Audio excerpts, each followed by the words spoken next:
एक गांव था, झुरमुट। उस गांव के सभी लोग मंगलवार को कोई काम नहीं करते थे, बल्कि सभी लोग डर से अपने अपने घरों में छिपकर बैठ जाते थे। उन गांव वालों का कहना था कि इस गांव में एक तांत्रिक का साया घूमता है, वो भी सिर्फ मंगलवार के दिन। तांत्रिक मंगलवार के दिन भूत बनकर आता था एक आदमी की बलि लेने।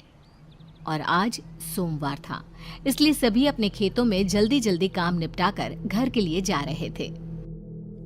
अरे भाई, काम खत्म हो गया हो तो घर चलें। रात होने वाली है और कल मंगलवार है। पता है ना, मंगलवार यानी एक आदमी की बलि। हाँ हाँ, याद है। थोड़ा सा काम रह गया है, बस फिर चलता हूँ। तुम जाओ, मैं आ जाऊंगा। ठीक है भाई, फिर मैं चलता हूँ, पर समय से घर पहुंच जाना। सभी लोग अपने अपने खेतों का काम खत्म करके घर जा चुके थे, पर सत्तू अभी भी खेतों में काम कर रहा था। हाँ, चलो काम तो खत्म हो गया। कल का भी काम मैंने आज ही खत्म कर लिया। एक दिन अपना क्यों खराब करूं मैं? वक्त बहुत हो गया है, जल्दी घर चला जाए अब। सत्तू घर जा ही रहा होता है कि उसके सामने एक साया आकर खड़ा हो जाता है। अरे, कौन हो भाई, और मेरा रास्ता रोके क्यों खड़े हो? हटो सामने से और जाने दो मुझे। वो साया तांत्रिक का साया होता है। तुझे कैसे जाने दूं? तू चला गया तो मैं किसकी बलि दूंगा? बलि? कौन हो भाई, और क्यों डरा रहे हो मुझे? जरा शक्ल तो दिखाओ अपनी। तांत्रिक जैसे ही सत्तू को अपनी सूरत दिखाता है, सत्तू डर से थर थर कांपने लगता है। छोड़ दो मुझे जाने दो। वैसे भी आज तो सोमवार है, तुम तो मंगलवार को बलि लेते हो ना? अरे मूर्ख, जरा ध्यान से देख। मंगलवार दिन शुरू हो गया है। 12 कब के बज चुके हैं। अब तू तैयार हो जा बलि के लिए। तांत्रिक उसकी एक नहीं सुनता और सत्तू को मार देता है। उसके हाथ पैर उसके धड़ से अलग करके खेतों में फेंक देता है। पूरा दिन मंगलवार को घर से बाहर कोई नहीं निकलता। मंगलवार का दिन खत्म होते ही सत्तू की पत्नी शांता पूरे गांव में अपने पति को ढूंढती है। काका, काका, क्या आपने मेरे पति को कहीं देखा है? परसों से वो घर नहीं आए। मैंने नहीं देखा बेटी। तभी शांता को दूर से शोर आता सुनाई पड़ता है। वो उस शोर के नजदीक जाती है तो वहां देखकर हैरान रह जाती है, क्योंकि वहां उसके सामने उसके पति की लाश पड़ी थी, जिसके हाथ पैर गायब थे। चुन्नू के बापू, आप हमें छोड़कर नहीं जा सकते। मुझे पता है ये सब उसी तांत्रिक ने किया है। मैंने रात को ही बोला था सत्तू को कि जल्दी घर चले, पर उसने मेरी एक ना मानी। बोला मुझे अभी और काम करना है खेतों में। अब देखो तांत्रिक के साये ने उसका कितना बुरा हश्र किया। सभी गांव वाले मिलकर सत्तू का अंतिम संस्कार कर देते हैं। पूरे गांव में मातम छाया होता है। धीरे धीरे दिन बीतने लगे और फिर हफ्ता पूरा हुआ। मंगलवार फिर से आ गया। सभी घरों में छिपकर बैठे थे। ये सब कितने दिन और चलेगा? एक एक करके गांव के सभी लोग मरते जा रहे हैं। वो तांत्रिक का साया किसी को नहीं छोड़ेगा। एक दिन हमारा नंबर भी आ जाएगा मरने का। शुभ शुभ बोलिए जी, आप ऐसा क्यों सोचते हैं? जब तक हम मंगलवार के दिन अपने घर में हैं, तब तक वो हमारा कुछ नहीं बिगाड़ सकता। शाम का समय था, तभी बाहर से भैंसों की जोर जोर से चिल्लाने की आवाज आती है। वो भैंसें बंसी की ही होती है। ये भैंसें इतना काहे चिल्ला रही है? इनके लिए तो मैंने पहले से ही पानी और चारा रख दिया था, फिर क्या हुआ? अरे भगवान, हो सकता है उनके नजदीक कोई सांप हो। ये गांव है, खुले में सांप बिच्छू तो घूमते ही रहते हैं। अब क्या करें? कहीं भैंसों को काट लिया तो? इन्हीं भैंसों का दूध बेचकर ही तो हम अपना घर चलाते हैं। मुझे बाहर जाकर देखना होगा। आज मंगलवार है और आप बाहर जाने की बात कर रहे हैं। नहीं नहीं, मैं आपको बाहर नहीं जाने दूंगी। अरे सुषमा, ये जानवर भी तो हमारे ही घर के सदस्य हैं। उन्हें हम मुसीबत में कैसे छोड़ सकते हैं भला? हैं? बंसी अपनी पत्नी की नहीं सुनता और घर से बाहर आकर अपनी भैंसों को देखने लगता है। वहां उनके आसपास कोई नहीं होता। तभी बंसी की नजर तांत्रिक के साये पर पड़ती है। वो साया भैंसों की आड़ में ही था। उसी साये को देखकर भैंसें चिल्ला रही थी। आज मेरी बलि पक्की है। मैं बिना बलि लिए यहाँ से कैसे जा सकता हूँ? छोड़ दो मुझे जाने दो। मेरे छोटे छोटे बच्चे हैं, रहम करो मुझ पर। वहां दूर खिड़की से सुषमा ये सब देखकर जोर जोर से चिल्लाने लगती है। अरे गांव वालों, तांत्रिक से मेरे पति को बचाओ, नहीं तो वो मेरे पति की भी बलि चढ़ा देगा। पर उसकी आवाज सुनकर कोई भी अपने घर से बाहर नहीं निकलता।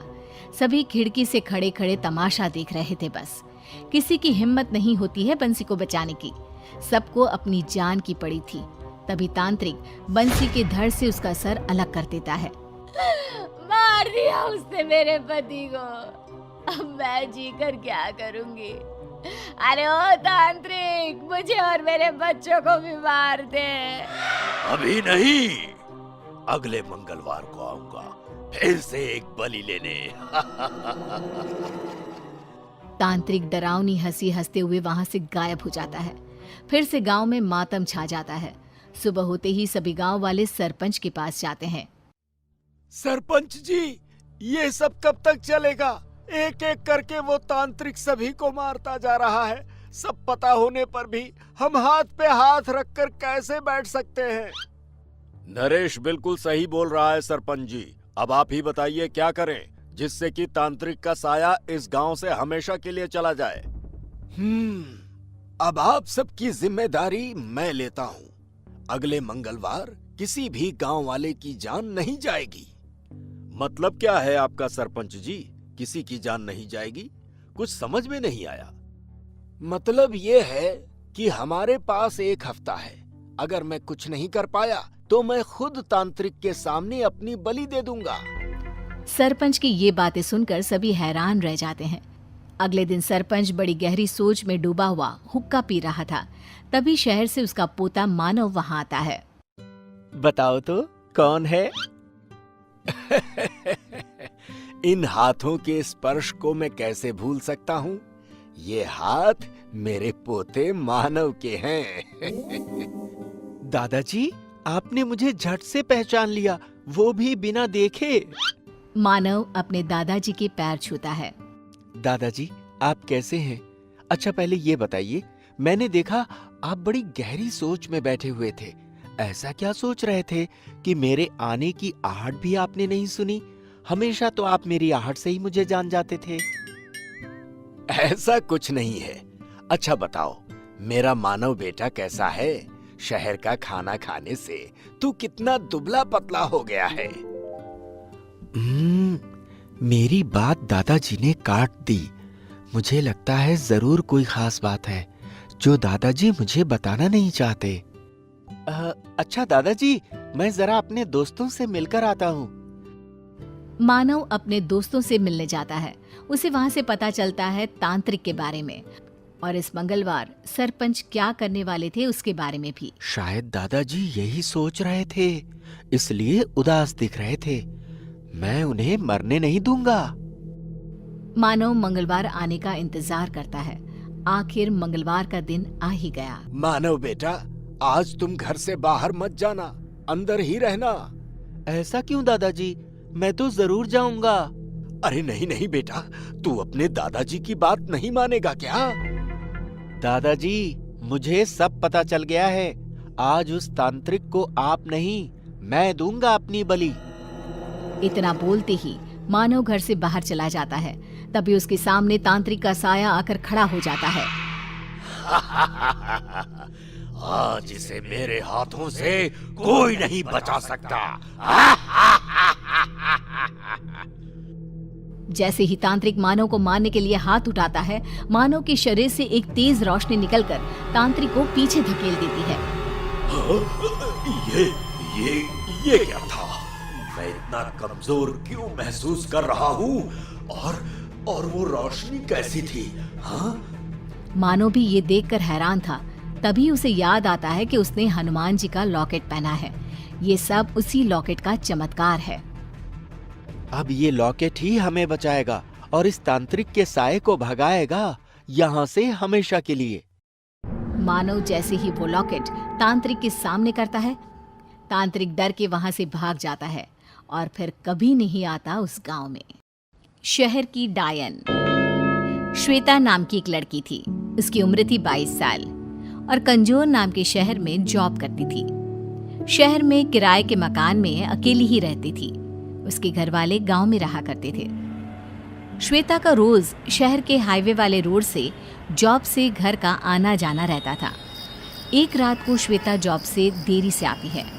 रात को जब वो हाईवे वाले रोड से आ रही होती है, सुमसाम सड़क पर चलते हुए वो देखती है कि कुछ लड़के शराब पीकर गाड़ी चला रहे हैं। वो लड़के बिल्कुल नशे में होते हैं, जिसकी वजह से वो गाड़ी टेढ़ी मेढ़ी चला रहे होते हैं। हे भगवान, कितने गंदे लड़के हैं! शराब के नशे में धुत होकर गाड़ी चला रहे हैं और कितनी बुरी तरीके से गाड़ी चला रहे हैं। अगर एक्सीडेंट हो गया तो इन्हें चोट आ सकती है। फिर श्वेता देखती है कि वो लड़के नशे में गाड़ी उसी की तरफ घुमा रहे हैं। गाड़ी श्वेता की तरफ ही आ रही थी। लड़के इतने होश में नहीं थे कि वो ये देख पाते कि कोई गाड़ी के सामने है।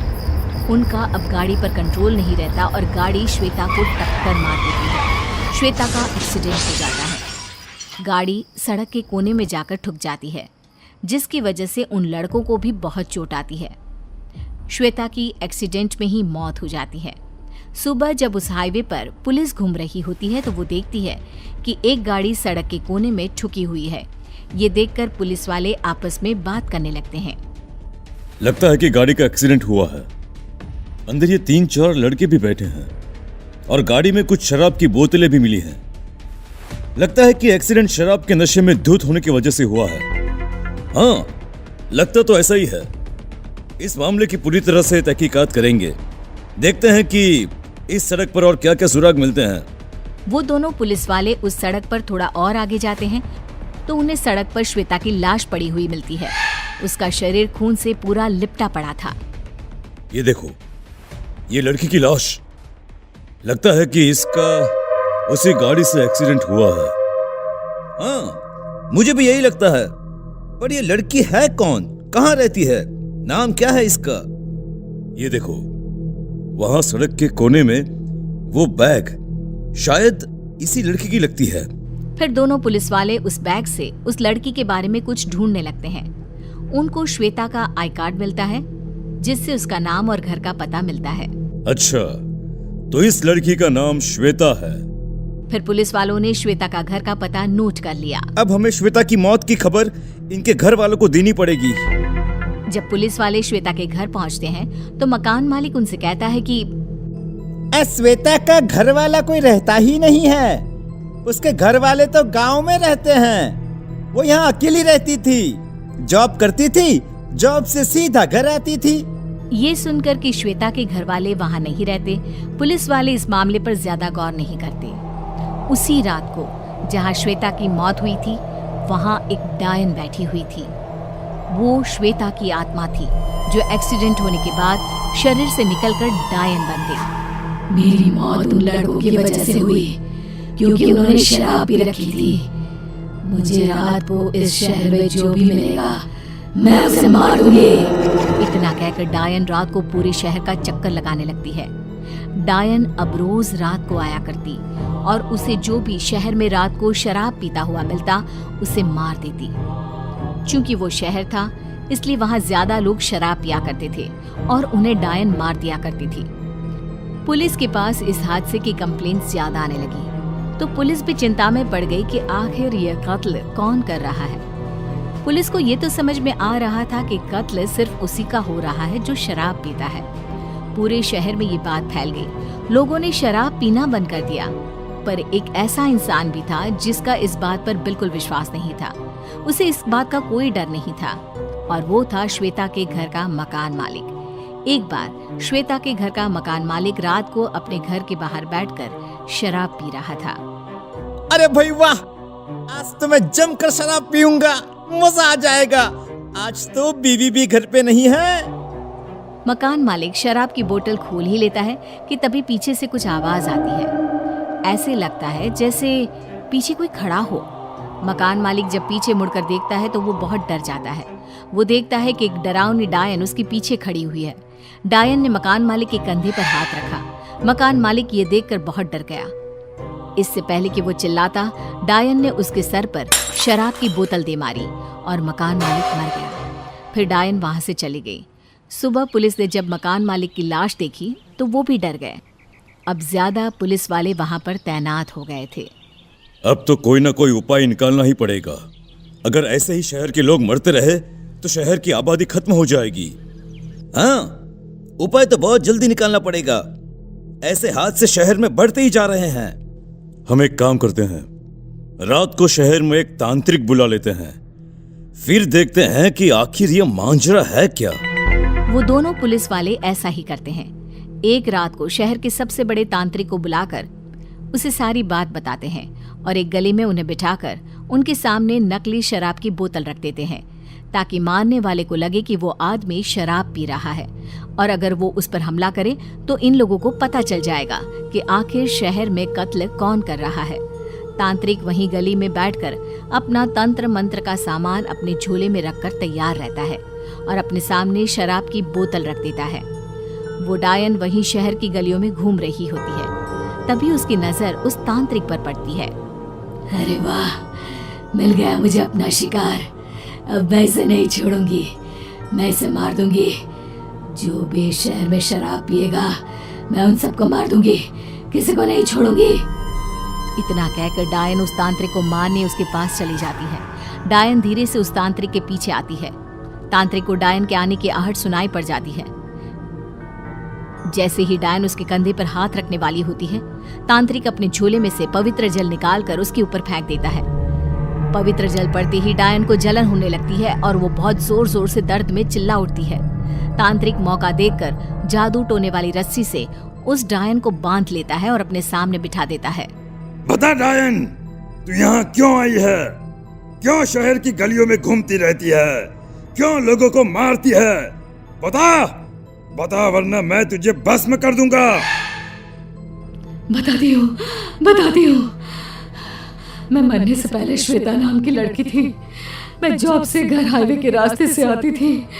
एक रात को कुछ लड़के शराब पीकर गाड़ी चला रहे थे तो उन्होंने नशे में गाड़ी से मुझे टक्कर मार दी, जिसकी वजह से मेरी मौत हो गई। मरने के बाद मैं डायन बन गई। अब मुझे शराब पीने वालों से सख्त नफरत है, इसलिए मैं रात को इन शहर की गलियों में घूमती रहती हूँ ताकि जो कोई आदमी मुझे शराब पीता हुआ मिले मैं उसे मार दूं, ताकि वो कभी शराब के नशे में किसी और का नुकसान न कर पाए। देखो, मैं तुम्हारी तकलीफ समझ सकता हूँ। तुम इस शहर में जो बदलाव लाना चाहती हो वो अच्छी बात है, पर तुम इसे गलत तरीके से बढ़ा रही हो। मैं इस बदलाव को लाने में तुम्हारी मदद करूंगा, पर तुम्हें मुझे वादा करना होगा कि तुम इस शहर में कभी वापस नहीं आओगी। तुम ये शहर हमेशा हमेशा के लिए छोड़ के चली जाओगी। वादा करो। ये सुनकर वो डायन खुश हो जाती है और उस शहर से गायब हो जाती है। सुबह होते ही तांत्रिक पुलिस वालों को डायन की सारी बात बता देता है। पुलिस वाले भी इस समस्या को समझते हैं और सरकार से इस बात की अपील करते हैं। फिर सरकार पूरे देश में शराब को बैन कर देती है, जिसकी वजह से कोई भी शराब नहीं पीता और शहर में एक्सीडेंट के हादसे भी कम होने लगते हैं।